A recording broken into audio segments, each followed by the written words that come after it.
Good evening, good people. Good evening, good evening. Hope everyone is doing well. So, today, a friend and myself have decided to go on a mental health awareness campaign just to share on this very important topic that I feel like since the pandemic started, that a lot of people have actually suffered from. So, I feel it's one very important topic that needs to be spoken about and to actually share a little bit of awareness on the topic. Just like I mentioned, I have a very special friend of mine named Nokulunga Gumede. She's actually a radiologist currently working, and she's here to share her story. Good evening, Lunga. Hello, hi, how are you? I am good, thanks. And how are you? I'm good, thank you. Thanks for having me. Oh, thank you for agreeing to come through. And I know this is not the most comfortable topics to speak about, especially if Yes. you have to share some personal information. So I really appreciate you taking your time to actually share No. on this topic. Mhm. So, can you tell us a little bit about yourself? Who are Uh, you? What do you do? yeah, my name is Nokulunga Gumede. I'm from KZN. I Mm. study at the University of Victoria. Yeah, I love reading. I love spending time alone. I love my own. I love my own space, being around myself and enjoying my own space. And I studied radiology at the University. Okay. Thank you for that. Let's just dive right into this topic Yeah. of mental health. So the first thing I'm going to ask you is, when I approached you about coming to participate in this awareness discussion, what's the main thing that drove you into actually accepting it? Because I know it's not like an easy thing for most people to talk about, especially if it involves a lot of personal information. Yes. Um, what actually drove you to accept to share your own story? Um, Mainly because in my journey of dealing with my own mental health, the one thing that carried me through and helped me was listening to other people's journey and experience of it that they shared on online and on social platforms. So for me, I got a lot of things that I could relate to that pushed me on the hardest days, that motivated me from hearing someone say, I went through this and explain the exact same feeling or symptom or whatever that you are also feeling. So for me, when you approached me, I was like, in as much as I feel like, it's a lot to share, but I know how much it helped me, and I did person as well. So that's why I am. Oh, okay. Well, and thank you for that. And I hope this discussion actually helps a lot of people, especially with students during exam time and during various other times. I know it's something that a lot of students actually struggle with, which is why I chose to have this discussion with you. As I mentioned to you that I'm actually writing a blog for the South African Young Academy of Science, and we're gonna release this live video actually on the September blog. All right. And Um, sorry. I'm saying congratulations on that. Thank you so much. Um, so when it comes to mental health matters, I think there's a lot of, not really a lot, but a broad spectrum of diseases that people suffer from. For some, it's Yeah. PTSD. For some, it's depression. For some, it's anxiety, and there are Yeah. different levels to which, or extents to which, people do suffer from these diseases, and there are various ways in which these diseases present themselves in different people. So maybe do you mind sharing your own story and what your experience was? Yeah. Yeah. Yeah. Definitely. So with me, just I think the first thing just to let people know is that for me specifically, I was diagnosed with depression and PTSD together. And the one Okay. that followed me was social anxiety, which was obviously was the last one. And so for three things that I had been basically dealing with and was kind of unaware of because I didn't know what. So Yeah. with me, the journey started when I was a bit young, after obviously being in a very abusive household, and I saw a lot of domestic violence. And Mm. because I know how to handle it or cope with it as a child, I kind of swallowed it and suppressed it. So a lot of times I was just deemed a moody child, or I'm just a very kind of moody child. So I took that, Yeah. carried with me and said, okay, I'm just moody. That's just okay. That's what it is. Because I would go from extremely happy and wake up just feeling so drained and so done, and even getting out of bed as a child. Not a child, I think in my preteens, just getting out of bed was hard.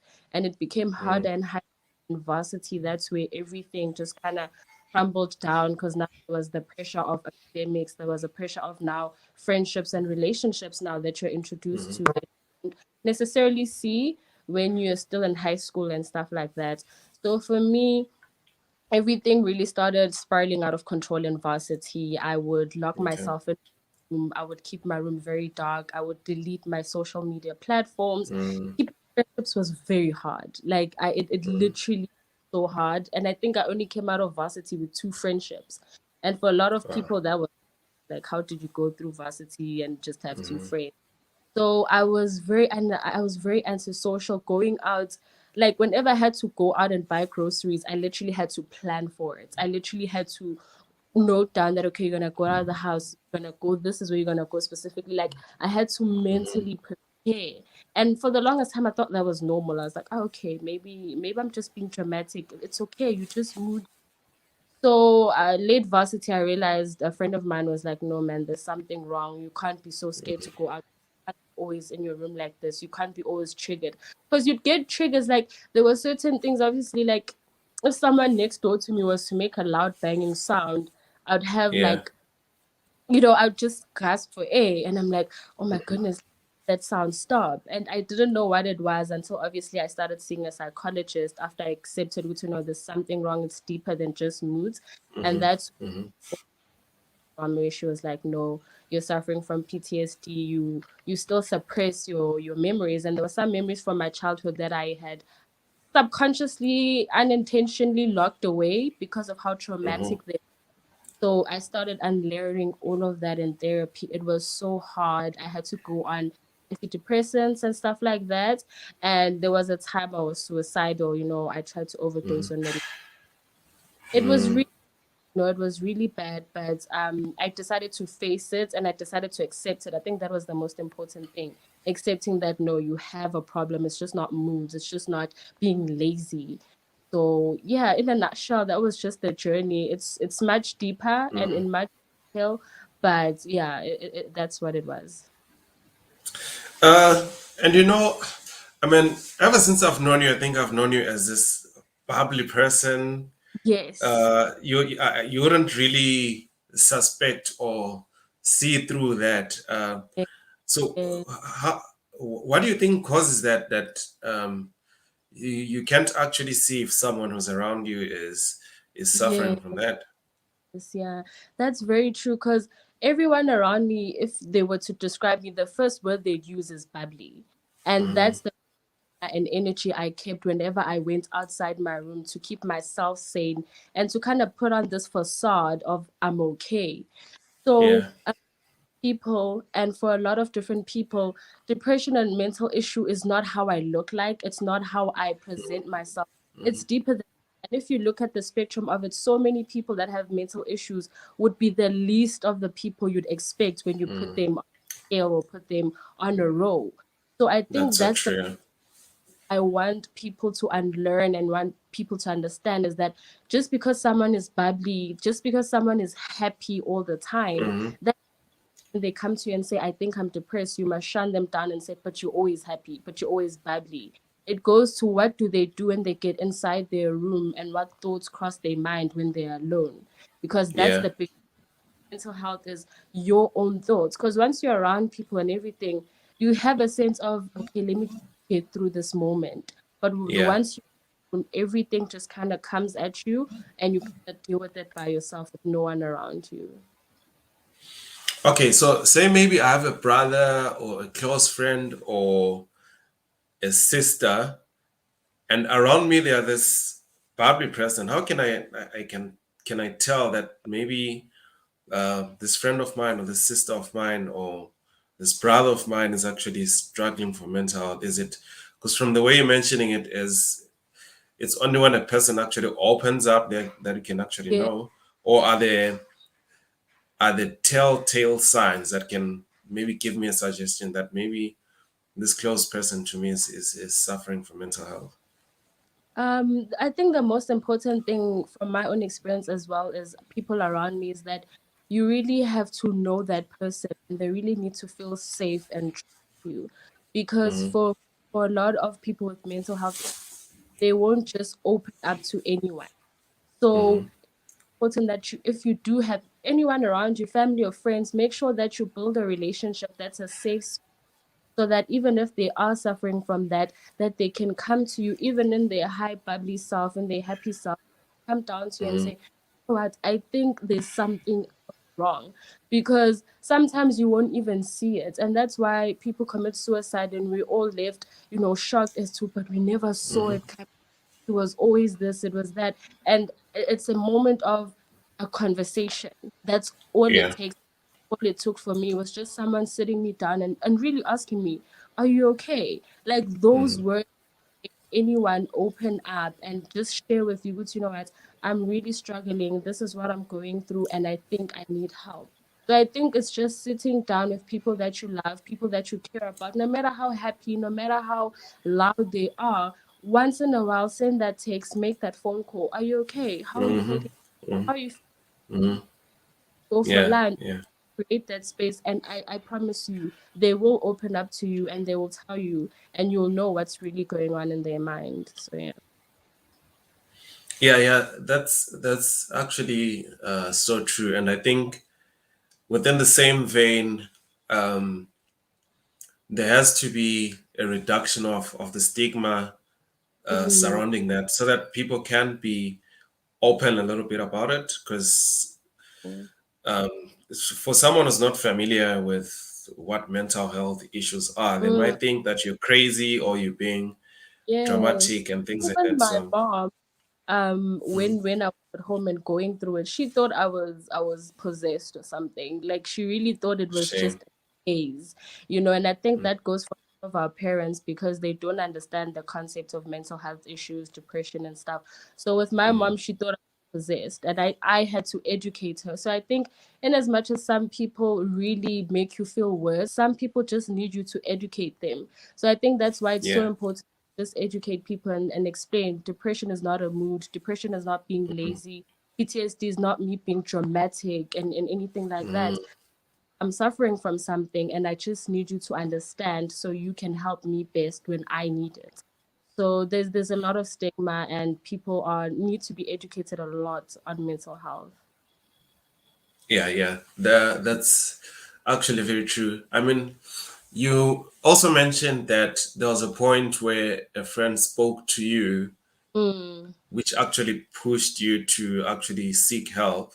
yeah. Um, how do you think it would have went, say, maybe if you didn't seek help at the time that you did? Maybe it was a critical stage, or you feel like you could have Mm. survived in silence, like you were. How do you think you'd have proceeded from then? To be honest with you, I really don't think I'd be here. I was such a verge of suicide that literally nothing at that time made sense. Nothing Mm-hmm. mattered. Nothing seemed like it was going for me. Nothing fulfilled me. Nothing was positive enough for me to hold on to and say, I wanna live for this moment, I wanna live for this person. So Yeah. had that friend not called me that day and checked up on me, that day for me was my last day because I had literally planned out everything in my head and Mm-hmm. called and she asked me, "Are you okay, friend?" And she specifically said, "I dreamt about you and it was not Wow. good about you. Are you okay?" And I broke down in tears. And I broke down in tears. And from that day, she came to see me. She spoke to me, and she held my hand, and that's where I started my journey. And that's the importance of just checking up on your loved ones. And for me, it was a deal breaker, honestly. Hmm. So I wouldn't be here. I wouldn't be here. Oh wow! Oh, we're grateful for that, and we are very grateful for your friend if she's watching this. Whoever you are such a hero. Angel. So and how's your journey going so far? So far, it's better. It's so much lighter. Antidepressant really Mm-hmm. helped me on my journey. I know a lot of people have different opinions, side effects. I also experienced it too. I was very, very exhausted most of the time. I would feel like I'd want to Mm-hmm. sleep. So I promised myself, I'm gonna go through this journey and commit. So I took those and I got better, went to see psychologists every now and then, and it just helps you manage your mental health issues better. So right now I'm at a really good place, and so far it's up and down. Some days are better, but right now it's far, far, far way better than it was a few months ago, a few years ago. So I'm grateful. I'm glad to hear that. And how long do you think you're gonna be taking this medication for? I think I'm not sure, but I want to listen to purchase whatever she recommends and whatever Yeah. she picks for me. But I don't want to depend on it for my entire life, obviously. But I really want to go through Hmm. the and respect the procedure of my journey and healing and the treatment. So for now, it's committed to a year, and then after that, we Yeah. reevaluate and how I am doing. So yeah. Okay. So if you are to give someone out there, maybe someone who's watching this, some advice, maybe someone who's sitting in the same shoes as you were sitting back then before you actually seeked help, what would you actually say to them now? Uh, I'll tell them it does get better. And I know when you probably roll your eyes, but it genuinely does get better and there is help. And so long as you Yeah. just that number one, you're not crazy. You are definitely Yeah. not crazy. Okay, you are normal. You're just dealing with something that needs to be treated, that needs to be taken care of. That's just it. So I just tell them that it does get better. There is help out there. You are not alone. You are definitely not alone. And there's so many things and there's so many resources that are around you that do want to Yeah. help you, part of your journey. So don't give up and hold on to. Some people it's their faith, some people it's, whatever it is that makes you hold on, cherish that, stick Hmm. to that. Going out and having a cup of coffee, if it's meeting family, if whatever you for a moment, you must do that with every breath that you have, because those are the moment when you're in that stretch where you're like, I can't do this, that make you hold on and you're like, you know what, I have something to live for, I can do this. So just it gets better. You're not alone. Get help, talk to someone and you're gonna be okay. You're gonna be okay. Yeah, definitely. And you are speaking of some of the resources that people can use. I know within the university space we do Yeah. have like free counselors and things like that. But then some people are not within university. So where do you think they can seek help, and do they have to pay a lot, or For me is there it was freely available? Yeah, there was a free tour line that I can't really remember it correctly. I'd be lying if I even told you the Mhm. number, but it's ASADA, Yeah. something like that. Yes, I remember because I also called that number when, because I couldn't afford a psychologist at the time. I wasn't working because there was a period I was not working and I was at home. Hmm. And so those type of things Yeah. are Yeah. sometimes you don't want to go up front and say, oh, some of it is from that. So there is free resources that you can use Hmm. online. Poland, there's literally a counselor over the phone that talks to you, that calms you down, that listens to you, and they give you numbers Hmm. of counselors and psychologists around the area that you at. You just tell them, go to I live, and for Yeah. example, and they give you numerous numbers of psychologists around there, and they basically talk to you and they calm you down.